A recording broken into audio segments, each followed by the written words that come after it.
Radium ಅದಕ್ಕೆ use ಮಾಡೋ ಬದಲು ಈ ಥರ ಪಾಸಿಟಿವ್ ಆಗಿ ಯೂಸ್ ಮಾಡಬೇಕು. ಆ ಲೈನ್ ಇಷ್ಟ ಆಯ್ತು, ಐ ಲೈಕ್ ಇಟ್ ಅಂತ. ಅದು welcome to my new vlog guys. ಇವತ್ತು ನಾನು ಅಂಕಿ ಒಟ್ಟಿಗೆ ಸ್ವಿಗ್ಗಿ ಮಾಡೋಣ ಅಂತ ಹೋಗಿದ್ದೆ. ಯಾವುದೋ ಹೋಟೆಲಿಗೆ ಆರ್ಡ್ರು ಲೊಕೇಶನ್ ಬಿದ್ದಿದ್ದು ನಮ್ಮದು. ಅಲ್ಲಿ ಹೋಗಿ ಪಾರ್ಸಲ್ ಎತ್ಕೊಳ್ಳೋಕ್ಕಿತ್ತು. ಅಲ್ಲಿ ನಾವು ಅಲ್ಲಿ ನಮ್ಮ ಆರ್ಡ್ರನ್ನ ಅವರು ನಂಬರೆಲ್ಲ ಬರ್ಕೊಂಡು ಪ್ಯಾಕಿಂಗ್ ಮಾಡಿ ಕೊಡೋಕ್ಕೆ ಸ್ಟಾರ್ಟ್ ಮಾಡಿದ್ರು. ನಾವು ಅದನ್ನ ಇಸ್ಕೊಂಡು ವಾಪಸ್ ಅಲ್ಲಿಂದ ಬಂದು ಡ್ರಾಪ್ ಲೊಕೇಶನಿಗೆ ಲೊಕೇಶನ್ ಹಾಕೋಕ್ಕಿತ್ತು. ಅದಕ್ಕೆ ಅಂಕಿ ಫೋನ್ ಕೊಟ್ಟು ಅಡ್ರೆಸ್ ಹೇಳು ಅಂತ. ಅಡ್ರೆಸ್ ಇಲ್ಲಿ ಹಾಕಿದ್ದೆ, ಲೊಕೇಶನ್ ಹಾಕ್ಬೇಕಾ?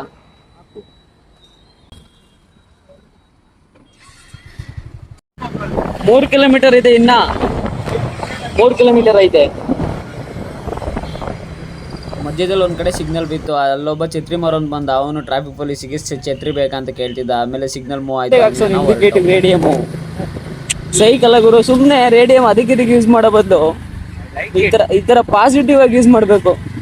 ಆ ಲೈನ್ ಇಷ್ಟ ಆಯ್ತು, ಐ ಲೈಕ್ ಇಟ್ ಅಂತ. ಅದು ಅವನಿಗೆ ಹೇಳ್ಬೋದು ನಾವು ಇವಾಗ. ಆ ಇಂಡಿಕೇಟರ್ ನೋಡಿ, ಐ ಲೈಕ್ ಇಟ್ ಅಂತ. ಕ್ರೇಜ್ ಇದ್ದೀರಿ. ಡ್ರಾಪ್ ಲೊಕೇಶನ್ಗೆ ಹೋಗ್ತೀವಿ. ಯಾವ ಮನೆ ಅಂತಾನೆ ಗೊತ್ತಾಗ್ತಲ್ಲ. ಸುತ್ತ ಹುಡುಕ್ದ ಒಂದು 20 ನಿಮಿಷ. ಲೊಕೇಶನ್ ಸಿಗ್ತಾ ಅಂಕಿ ಫೋನ್ ಮಾಡ್ತಾ ಇದ್ದೆ ಅವರಿಗೆ. ಮಾಡಿ ಇಲ್ಲೇ ಮನೆ ಮುಂದೆ ಗ್ರೌಂಡ್ ಇದೆಯಲ್ಲ, ಅಲ್ಲಿಗೆ ಬರೋಕೆ ಹೇಳು. ಲೊಕೇಶನ್ಗೆ ಬಂದ್ಮೇಲೆ ಗೊತ್ತಾಯ್ತು ಇದೇ ಹುಡುಗ ಒಂದು ಪಾರ್ಸಲ್ ಇರೋದು ಅಂತ. ನೋಡಿದ್ರೆ ಅವ್ರ ಅಮ್ಮ ಮಗನ ಕಳಿಸಿದ್ದಾರೆ ಪಾರ್ಸಲ್ ಈಸ್ಕೊಂಬ ಅಂತ. ಆಮೇಲೆ ಸ್ವಲ್ಪ ಹೊತ್ತಾದ್ಮೇಲೆ ಆರ್ಡ್ರನ್ನ ಅಂತ ಕೇಳಿ ಅವನು ಬಂದು ಈಸ್ಕೊಂಡೋದ.